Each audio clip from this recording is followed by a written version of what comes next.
that diaphragm is the number one pump of your lymphatic system. So if you don't have a diaphragm functioning well, the first thing that will get compromised is the lymph around your belly, which is why we have extra weight around our belly and our hips, because that lymph pump is broken for most of us. So at the very least, we got to start there. This is the Home of Healthspan podcast, where we profile health and wellness role models, sharing their stories and the tools, practices, and routines they use to live a lively life. Dr. John, it is a pleasure to have you with us today on the Home of Healthspan podcast. Thank you for joining us. And before we dive in to your story and everything you're doing, how would you describe yourself? I say that I'm a lively human instrument. And this instrument that we all have has the ability to kind of amp up our self-awareness, our subtle perception. And in our world, we think that, the more sensory stimulating it is, the better. But from some of the ancient wisdom perspectives, the more subtle something is, the more powerful it is. We can't see the circadian rhythms. We can't see the microbiome. They're doing like the lion's share of everything.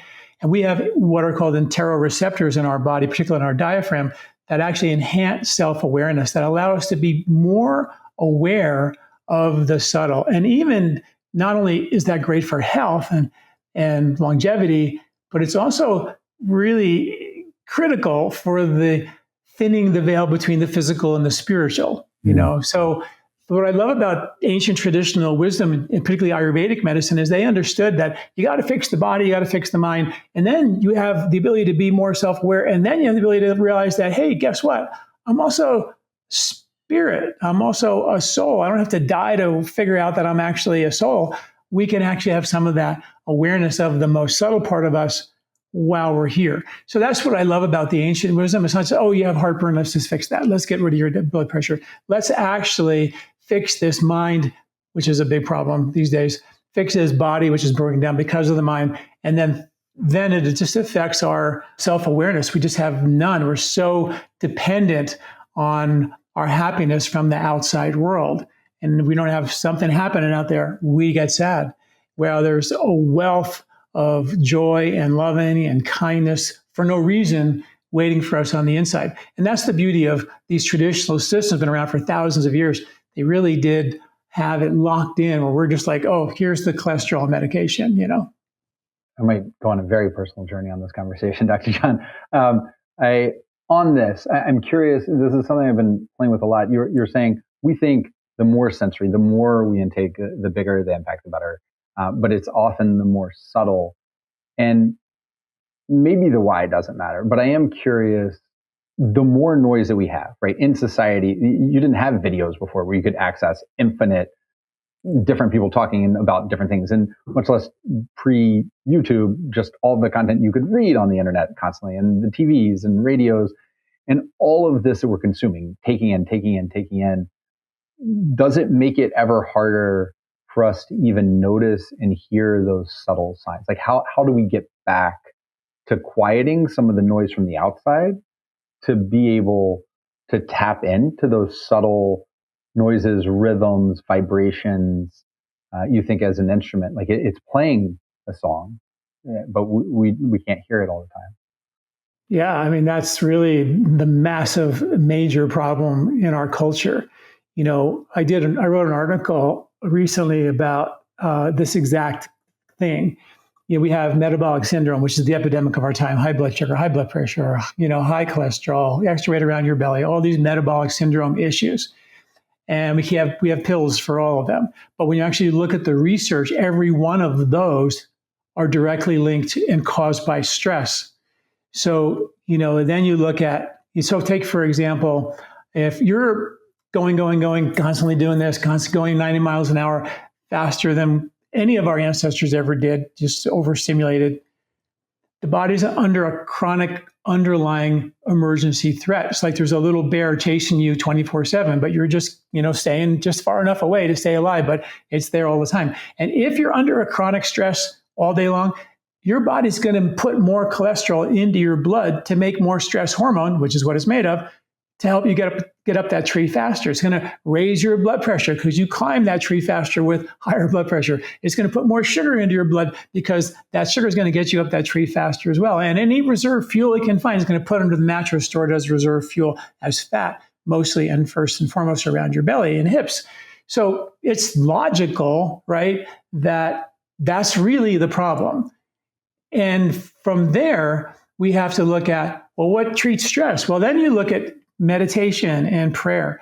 And there is no shortage of studies showing that meditation can reverse the blood pressure, the high blood sugar, the cholesterol. It's just on every single level. But you are, which I love, and nobody seems to be talking about the elephant in the room, which is this culture. So how do we actually fix it? Meditation is obviously key. Dipping the cloth in the dye of your own silence twice a day, morning and night, creates a resonance between your circadian rhythms and nature's circadian rhythms. Because when you have a still lake and you're calm, the body can see what's down there in the bottom of the lake, the tires and all that junk, and elicit a healing response. But also, that a level of silence creates a level of clarity, a level of self-awareness, where the body can have awareness of problems and fix them.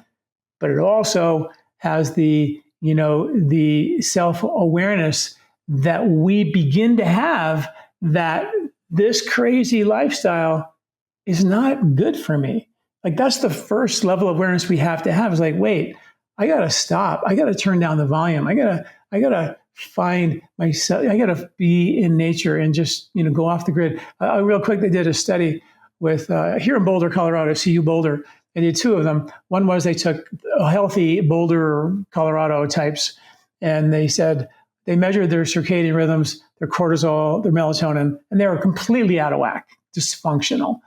And they took them up into the mountains for a week, and no cell phones. They were in bed with the sun, up with the sun, no electronics. Reset their circadian rhythms and their biological clocks, which have to be in rhythm for us to be balanced, 100% in a week. They did a follow-up study for a weekend, 69% restoration in just a weekend. So we can all do that, right? We can all particularly in the summer, just turn off the lights, turn off your Wi-Fi, just go off the grid for a weekend, turn off your phone and just go off. And you can even be in your own home, or go into nature. If you go into nature, what you don't realize is happening, even if it's completely a canopy of trees above you, which is cooler and feels better, the sunlight which gets into those trees bounces off the ground and bounces off the leaves. I'm talking about the infrared light, the one that is not in the LED light bulbs, which means we're full on deficient in them. So when you go into a forest, what's actually happening is if you go to Google infrared light photography and look at a forest and then look at a city looks exactly like a city.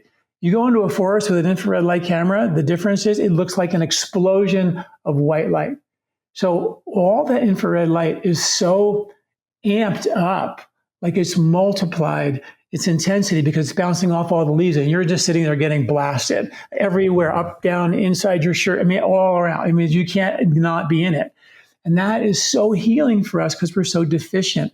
And that infrared light penetrates your tissues, activates an enzyme called cytochrome C oxidase, which makes your mitochondria make energy. But it also, that same enzyme from the sun makes melatonin in your cell that actually is used by your body within the cell. This is not the one that makes you to sleep. This is a different melatonin. It's always in the cell.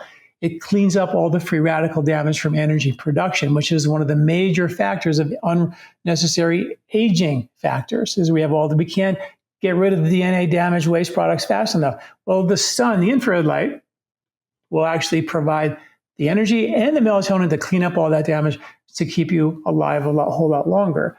It's simple stuff like that, right? But it's powerful. And we stay in our house with our computers, and then we have just more and more of the stimulation. And somehow, maybe AI will just do it all for us, and we can just go walk in the park and chill. But that might be a way away. But we'd still have to do it, right? And so I guess that's a question I would have if you had kind of this pyramid of the quality you could get from it. So it sounds like a week off the grid, you're getting back to 100%. So if you can go in nature 100% off the grid, at a weekend, you can get to 69%. Like that's something. Okay. And there's still people that say, I can objectively know that. I see the research. I see that's good. But as we know, everybody knows as well, if I eat right, if I sleep right, if I move my body a lot, like I'd be healthy. But as a society, we don't consistently do those things. So then maybe you step back and say, okay, maybe what I could start with is I won't consume from outside voices, ideas, etc. Like I'm not going to look at my phone for the first 30 minutes, 60 minutes, whatever it is in the first part of the day. And I think a lot of people know, yeah, this is bad for me, but they still do it, right? Their alarm's on their phone. It's the first thing they look at. Before they get out of bed, they're on that scrolling before they get out. And I'm just curious for people that say, hey, I know these things, but I'm still not doing them. Are there other practical, smaller things that can just be entry points, steps to start down that path for them? Totally. And the most important one is that if you are under stress, which we're talking about, the bear in the woods chasing you 24/7, every time that you get a little stressed out, we change how we breathe. And that stress version of breathing becomes normal to you. And then other stress comes along, that becomes normal to you. And then in short order, you completely adapt to a lifestyle of stress and change your body to breathe in a way that tells your body, every cell of your body, life's an emergency. I was in a restaurant about a year ago and I was coming in and some elderly folks were coming out and they were older, like 80s and 90s, and their mouths were open, huffing and puffing, barely able to get in and out. It was hard for them. And I looked at them and I was like helping them out. And I said, my God, if someone would have just told them if they could breathe 5 minutes a day, it would, and there's studies to back what I'm going to tell you up, it would completely eradicate your high blood pressure and your heartburn and your indigestion. There's at least 15 studies showing you can strengthen your diaphragm, breathe away your heartburn. Fact. Blood pressure studies, blood breathing techniques can reverse your blood pressure as good as a Western medication in 3 minutes. The diaphragm is weak for almost all of us. 91% of athletes in a recent study did not have a diaphragm relaxing and contracting fully. So none of us breathe the way we were designed at all. And if someone would have told them that the age-related cognitive decline that they're experiencing is because their diaphragm, which is the pump of your entire lymphatic system and the cerebrospinal fluid, which is a version of the lymphatic system to pump out the trash out of your head, 3 pounds of trash and plaque out of your head are pumped out of your brain chemistry while you sleep at night. Don't sleep well, you don't drain well. If you don't breathe well, you don't drain well, and you start to become, get brain fog, you forgetful, migraine headaches. All these things happen because of a compromised lymphatic system, which number one pump is your diaphragm, and number two, where the lymphatic system starts, is inside your digestion.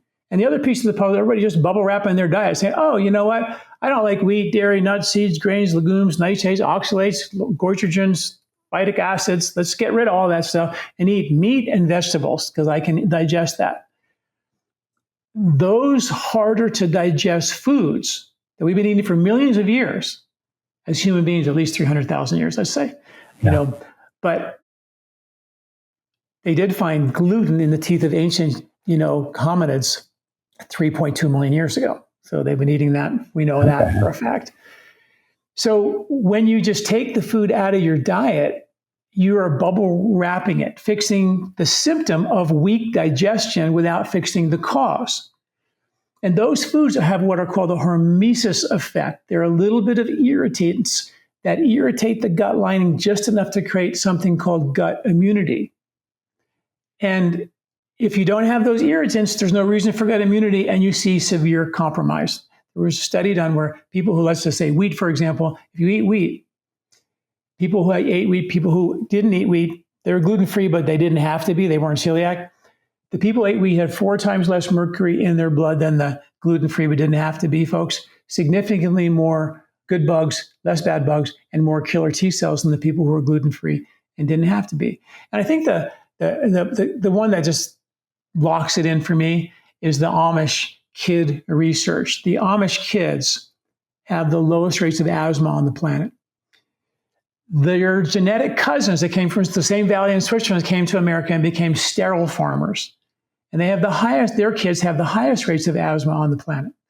But the Amish kids run barefoot in the barns, they have cows as pets, and they're just breathing all this dust in the barn. So the researchers went, I don't understand how this can be. They're same genetics.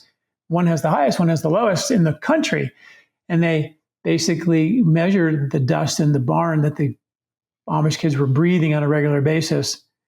And it was the dust that created enough irritation, a hormetic irritation of the respiratory tract that created an immune response to the asthma. They have the lowest rates of asthma. This is why, if you have a digestive issue, don't just stop eating the food. Sure, stop eating it for a spell, but fix the reason why. Particularly if it's a recognizable food like wheat. You can get wheat without glyphosate. You can get wheat, or any other grain, or beans, or oxalates. Now people can't eat. Their kale is bad. Their zucchini is bad. Their tomatoes are bad because it has lectins and things like that. This is really good for the symptoms, but terrible for gut immunity. And that gut immunity starts inside your intestinal tract where your lymphatic system starts, which carries your immune system. And if that's broken down or not amped up or strengthened because of good digestion, then you're going to get lymphatic congestion, which is not going to be able to carry your immune system well. It's not going to detoxify you well. And you're going to start to get a host of symptoms that you're going to blame on the food, but it's not really the food. And so when you look at all that, the breathing and reboot digestion, this is how we create self-awareness, by getting the body functioning in a way where it can actually feel good inside itself. And then a level of self-awareness comes, you know what? This is my crazy life I'm living. I'm going 90 miles an hour, going. And you start having that desire to change. But a lot of us just don't even know. We don't know, because we're just going because I'm accomplishing things, and that does feel good, and you should be good. But I did research on this, and we published studies on this. We can talk about it. But I call it the eye of the storm. The bigger the calm you have inside, the more powerful you are on the outside. I'm not saying going for a walk and stay in the woods for your whole life and do nothing. No, we're talking about maximum human potential, but you can't get there being in the winds as a storm. It'll beat you up. But if you create that calm, the more powerful, the more calm you have, the more productive and powerful you can be in your life. So that's why we want to do it, to be more productive, not to be just like, sitting in a room meditating all day long. That's not the plan. And so I think that's a great launching point into Ayurvedic medicine and healthcare. I think you've touched on, studies on it. So it's these things that cultures and humans and societies have known and done for thousands of years before. And then we got science and we didn't understand maybe the mechanisms behind it. And so, that's not real because we don't understand it. And I think those are two separate things of saying, hey, we don't understand it, but it could still be real. And as some of the science is catching up, fMRI, we can actually measure in the brain what's happening when you do X versus Y. Now we can actually test the biomarkers for X versus Y. The science is catching up to what the ancients knew and lived. And I guess I'm curious, in your practice, you're kind of leading the way with incorporating this into a Western lifestyle. What does that mean? Maybe start just define Ayurvedic healthcare for us. So Ayurveda is the traditional system of medicine from India. It's thousands of years old. The All Indian Ayurvedic Congress, which is all their doctors of Ayurveda, is the largest medical organization in the world today. And it's been around for 5,000 years, and it's still the largest medical organization in the world. So you just got to think, if it was terrible and didn't work, it wouldn't be here as the largest medical organization in the world to this day. It's time tested. But time tested is ancient. People think, what do the old people know? They didn't know. What do our ancestors know? They didn't know anything. But when you take the ancient wisdom and you have modern science to back it up, that's something I feel like we could look at. Because science alone can prove, coffee's good, coffee's bad, whatever it wants to prove, really. Wheat's good, wheat's bad. I can give you studies on both sides of any aisle. Yeah. So, but when you have something that's been around for thousands of years and you have modern science, which is kind of my thing. I went to India for a 3-week vacation, ended up staying there for a year and a half. Then I ended up meeting Deepak Chopra there, came back and opened his center and ran his center, helped co-directed his center for 8 years. And I was training medical doctors. That was my job. One of my main jobs in seeing patients. And I realized that the only way I'm going to sell this or help them understand this, because I'm a chiropractor teaching medical doctors, that was 1986. I needed science, so I started finding the research behind this ancient wisdom. And now on my website, at LifeSpa, we have 1,500 articles of every health condition and everything I could find that was a really cool ancient, kind of wisdom, lifestyle thing or herb or whatever. That's got modern science to back it up. And that's what we have at LifeSpa. And all that research there is for free for folks. But the thing that I would say, going back to what can you do first? Well, I think the most important thing is the Nobel Prize winning science on circadian medicine. They were all about your biological clocks thousands of years ago. They mapped out when you should eat breakfast, when you should exercise, when you should eat dinner, should you fast, should you not fast? All these questions have been answered thousands of years ago. And they lived a lifestyle according, wrote books, textbooks about it. So I do believe that's a really good place to start. And I think the first place to start, and I did a study on a weight loss study early on that I published in an Ayurvedic journal, where we had people eat a breakfast and a lunch and a supper, no snacks. And we made supper supplemental, or like a soup, a smaller dinner, a bigger lunch, and whatever you need at breakfast to get you to lunch without hunger, right? And we measured their anxiety, their exhaustion after work, their sleep, scores, their energy, their vitality, and how much weight they lost. And when it was an 8-week study, and of course, everybody was back then. They were being told the thing was eat little meals all day long. That was what everybody was doing back then, right? Which now we know is not really very good for us. So they were just eating, meal, snack, meal, snack, meal, snack, meal, snack. So the body never burned its fat because it never had to, because it was eating off this constant, never-ending buffet. So when you have breakfast to lunch, they had to first start to burn fat, and they were freaking out. Like, wait, I need my snack. I mean, we're supposed to eat snacks. And once they did that, they started feeling better. After about the second 2-week mark, they stopped complaining. And then they started feeling really, really good and better and better. And they lost 1.2 pounds per week for the entire study, which was an 8-week study. But their energy got better. Their fatigue was less. Their sleep was better. Their no tiredness after the meals was significantly improved. Their cravings were less. We measured all that. It was just just by getting them into eating a breakfast and a lunch and a supper with no snacks. And then once they had that, we said, now, what if you can make supper a little bit smaller, like a soup or a salad? And once they did that, they felt even better. It lost more weight. Then we said, what if you were to make it a little bit earlier, finish that meal before 6 o'clock at night, have your breakfast, have your lunch, and then see if you can do an earlier supper. And if you can do that, over time, the body gets used to this. You can then skip supper. So you have a breakfast and a lunch and no supper. And that was the original intermittent fasting. I mean, that happened thousands and thousands of years ago. And of course, we had great results when people did that. But you have to get yourself over the fat burning hump to get you to be able to do that. Because most people are like, I'm so hungry at dinner, I need this and that. So it's simple things like that. And the first thing to start with is just try to start with having a bigger and more relaxed lunch. That would be great. And after that lunch or dinner, preferably earlier, preferably not so big, move your body. Don't just go to the couch and sit down. There's something in Ayurveda, thousands of years ago, again, they called it Shatapavali, which means walk after a meal. It was a thing they talked about thousands of years ago. Now we have hard science to show helps your stomach empty faster, helps you lower your blood pressure, helps you lower your blood sugar, helps protect your arterial lining, which gets pretty damaged in that first hour after your meal. All this stuff was like, they talked about this. And now we have the science to say that was a really good idea to walk after the meal. And a really bad idea was to go sit on a couch. And you can just, folks, and just eat a big meal if you want, but in front of your TV while you got the clicker, or you're trying to find a Netflix movie that you're trying to figure out what one you like, march. Just sit there and march in front of the TV. That's all you got to do. While you're looking around for what you want to watch, whatever, you can march. And once after 15, 20 minutes of scrolling, whatever, you can sit down on the couch. Simple things like that, really, but they're profoundly effective. Still back to this Ayurvedic definition, right? It's this ancient practice of medicine. I think, at least how I had been introduced to it, you had the Pitta, like you had different identifying and then what kinds of foods you would have and what are hot foods versus cold foods. How much does what you're eating tie into the timing of eating, and then supplementation or other pieces, how it all comes together?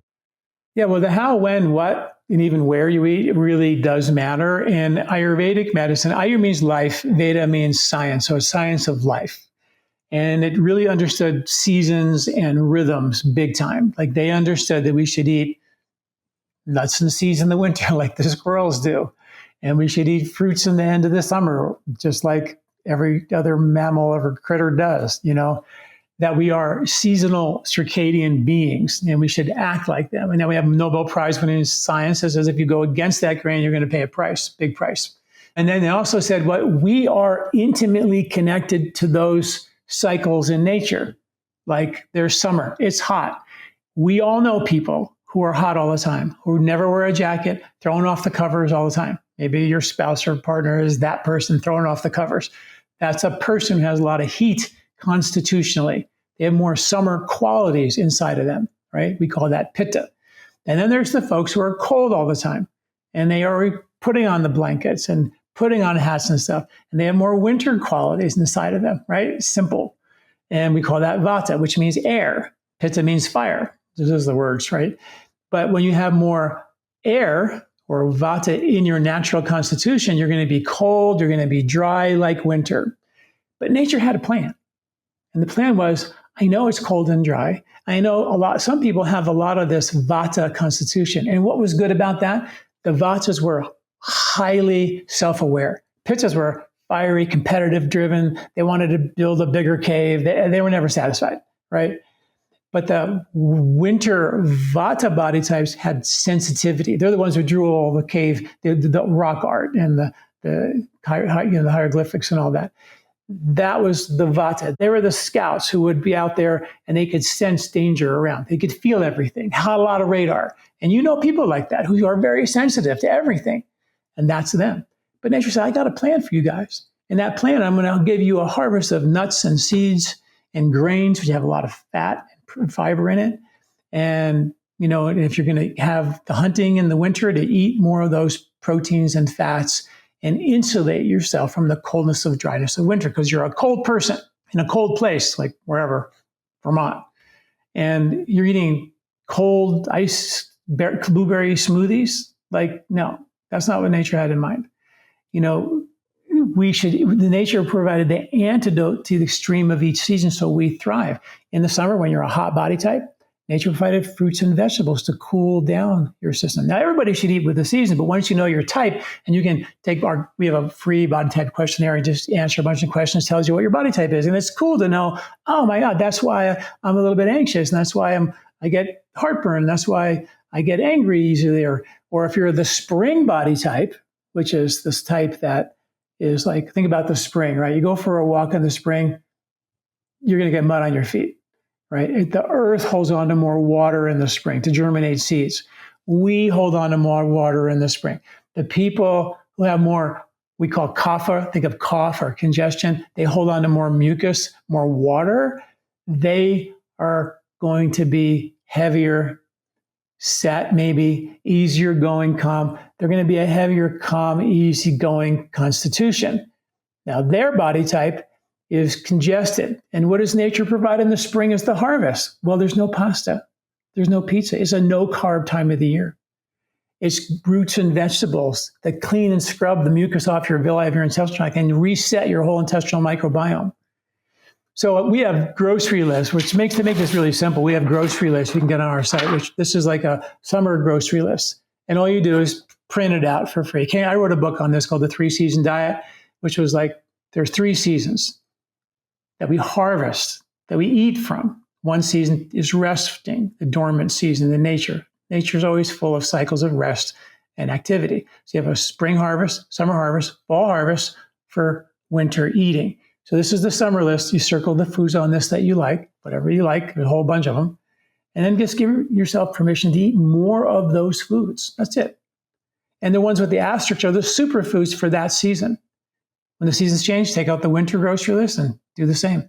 Make it easy. And you don't have to only eat off this list. Just eat medicinal dosages of what nature was intending, because the foods that are coming out of the ground in that season have different microbes in the summer than the spring. And those microbes are what are called bacterial endophytes. And they live on the plants that you eat. And they make the plant better, stronger, more potent as a food, as a nutrient. Just like if you took all the bugs out of your gut, you'd be a completely different person. With modern farming techniques, does that still hold true? I mean, I think back to the Amish children versus their kind of cousins that came from the same ancestral line, that if you're in too sterile of an environment, you lose the exposure to that. So I'm curious of, yeah, technically these foods would have X and Y, but if we're doing hydroponic farming that you're not even in the soil or all these different things, are we still from the same foods getting the same thing? They're going to get the quality. So you're going to get the nuts and the seeds that are heavier and warm in the winter, and the cleaning, the spring greens that are going to scrub your intestinal valley because they're just, the insoluble fiber in the spring, and the cooling fruits and vegetables. Yes. But you're right. We really need a diverse microbiome. So you really want to be thinking where you're getting your food. That's why organic is important, to get as many bugs and diverse bugs as you can, getting more exotic foods from the grocery store that you generally don't eat very much. You know what I mean? You might not eat organic, kale or organic, something that I don't even know what, bok choy is, try it out. Anything to get that diversity in your gut is critically important. We know now, the science shows that our hunter-gatherers, their bugs in their gut changed dramatically. That was Stanford research.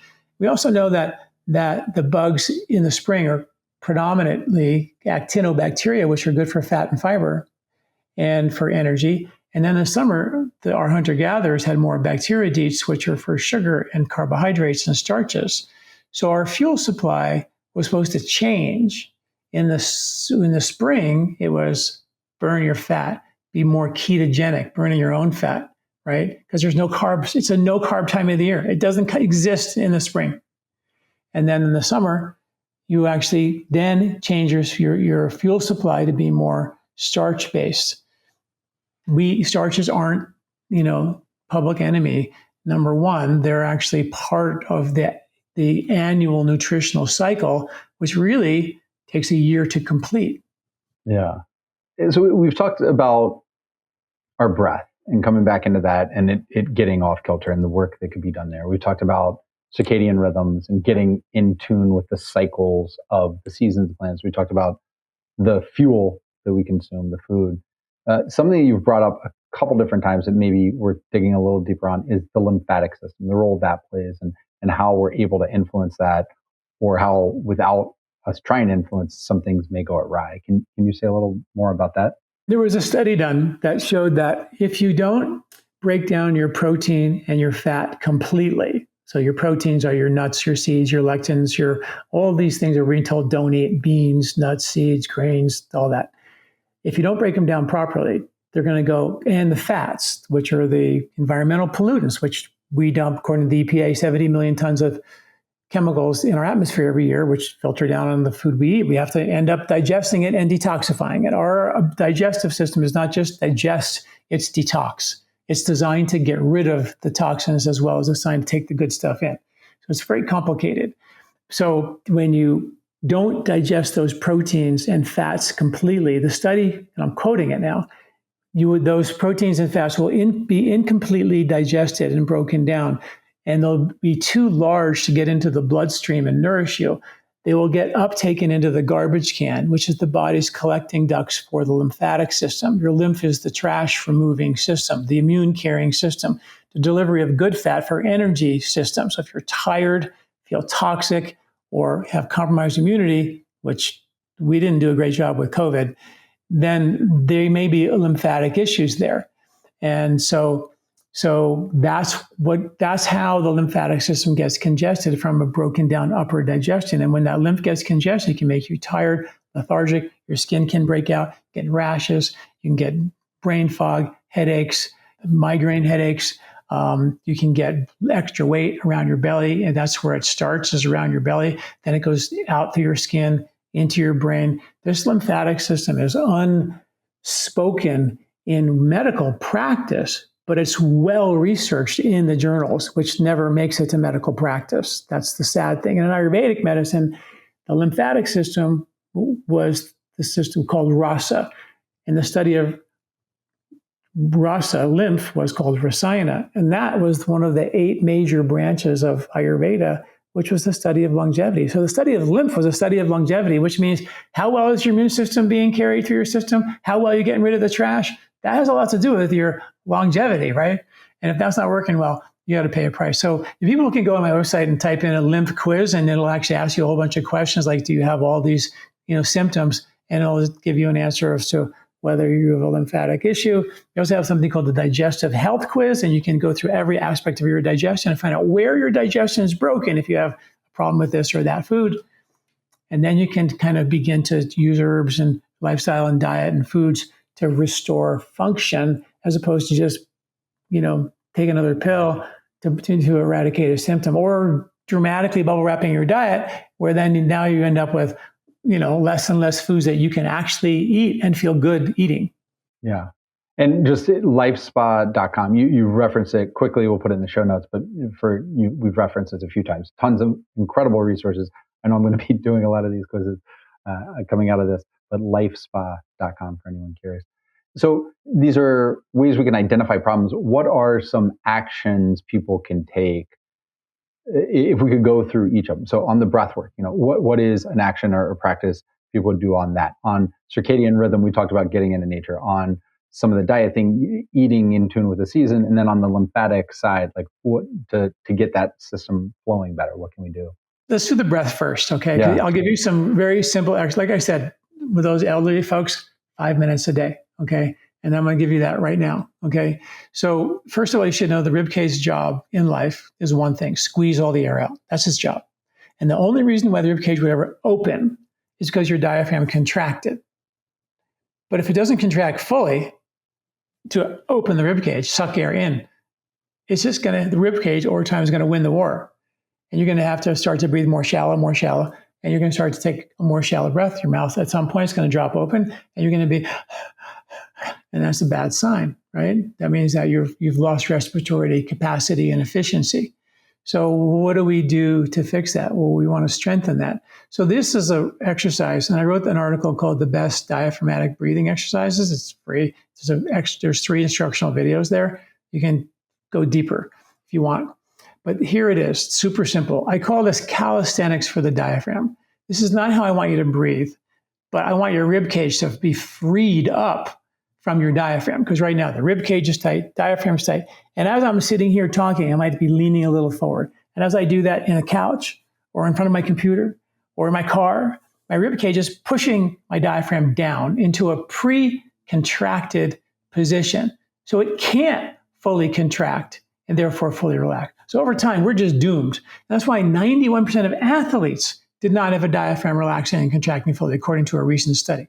So we all got to do this, okay? So it's this: take your arms. Well, if you first we're going to do is we're going to breathe always through the nose, and we're going to fill the belly only, okay? Let's just breathe in through the nose and inhale as you fill only your belly. Watch your belly go out.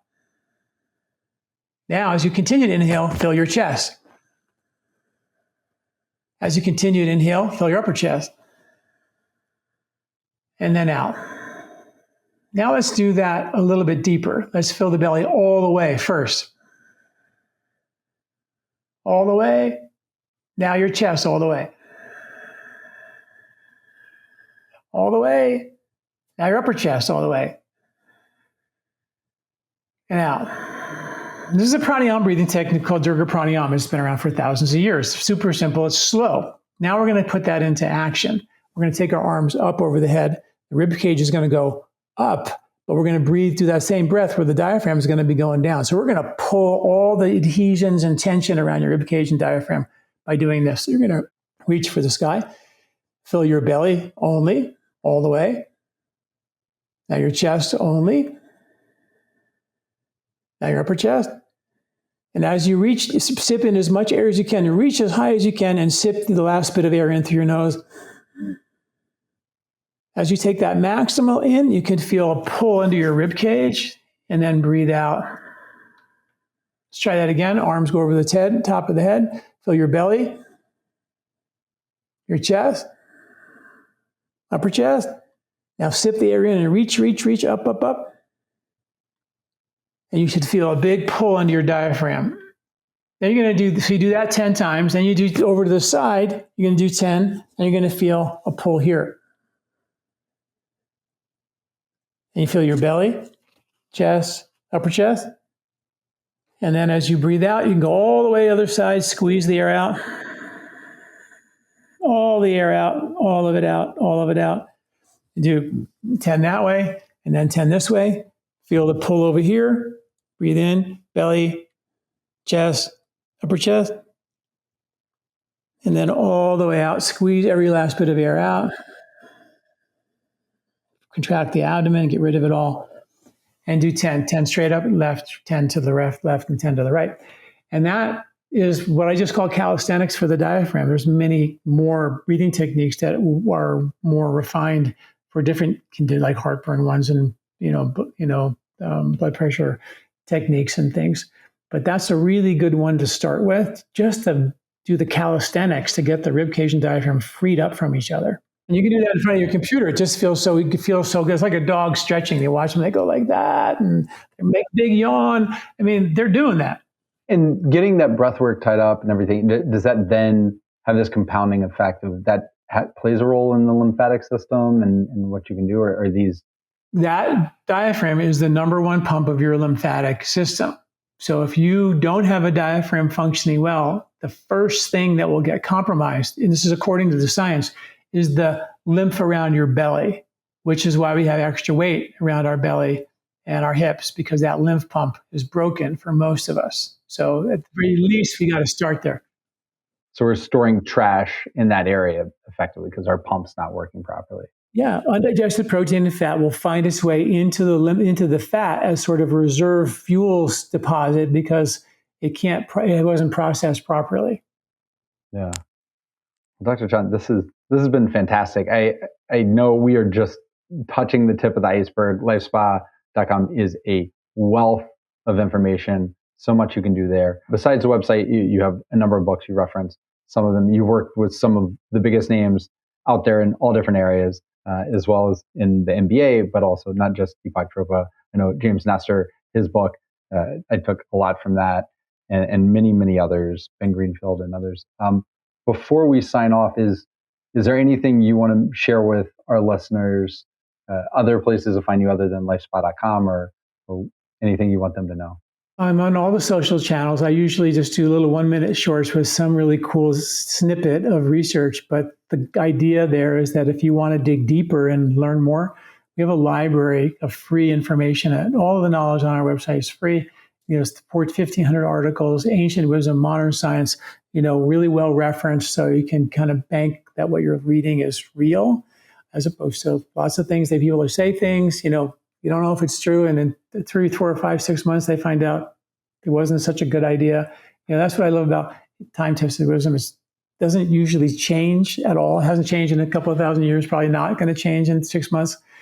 And then, of course, we have a newsletter where we put out these articles of ancient wisdom, modern science 3 times a week. So you can, sign up for that and be part of our family and, just dig into this research. This is an amazing, simple way of living your life. And also, we have an Ayurvedic store. I've been formulating Ayurvedic herbs for 40 years for other companies as well as my own. And so we have herbal, all of our books are there. All my books, I've written 7 books. And there's deeper dives into the knowledge. There's our herbal line, our skincare line. Lots of, information there at our store at lifespa.com/store. Yeah. Yeah, I mean, this is an interesting space, the longevity space, because so much is focused on the new. What's the new research? What's the new thing discovered? What's the new pill, the new biohack that comes out? But I think it's Jeff Bezos and Warren Buffett are saying, I'm less interested in how things will change in 10 years than what can I know will not change in 10 years. And I think looking back to this 5,000-year-old practice, it's like, well, these things that work, I know that part's not going to change. And so maybe where you wouldn't be willing to experiment on this molecule we just discovered and are creating in a lab, these practices, these medicines, these ways of living and being are tried and true. And you can really tap in. And I can't thank you enough for your work and all the resources you put out to the public for free. No, thank you very much. You're so right on. I feel like, that's, we just don't know what to believe. We don't know the latest diet. People are so confused, but eating seasonally, how can that be wrong, right? Because we've been doing that. This is a planet of seasons, and we all are tied to them and deeply dependent on those seasons. But we decided to change that all. Just eat carnivore, eat keto, or eat vegan all year long. And there were seasons when you'd be maybe more vegan. In the summer, why would you kill your animals? They knew. It wasn't like why. They knew if they hunted all summer long, they would have overhunted. There'd be nothing to hunt in the winter, and they would starve in the spring. That happened to many cultures and tribes around the world. And the ones that were smart, they had rules in place for that not to happen. And I've written about that and studied that. So it's like we need to tie ourselves to the seasons. Otherwise, we do pay a price in the long run. Short run, I think a pill, I feel great, but what's the long-term consequence? Is it doing the job for you, or is it getting your body to do the job for itself? That's what we want to be thinking about. Yeah, great point. Well, thank you so much, not just for today, but all your years of work and everything you put out into the world. Thank you, Dr. John. I really appreciate it, Andrew. Thank you so much. Really appreciate that. Thank you for joining us on today's episode of the Home of Healthspan podcast. And remember, you can always find the products, practices, and routines mentioned by today's guests, as well as many other Healthspan role models on alively.com. Enjoy a lively day.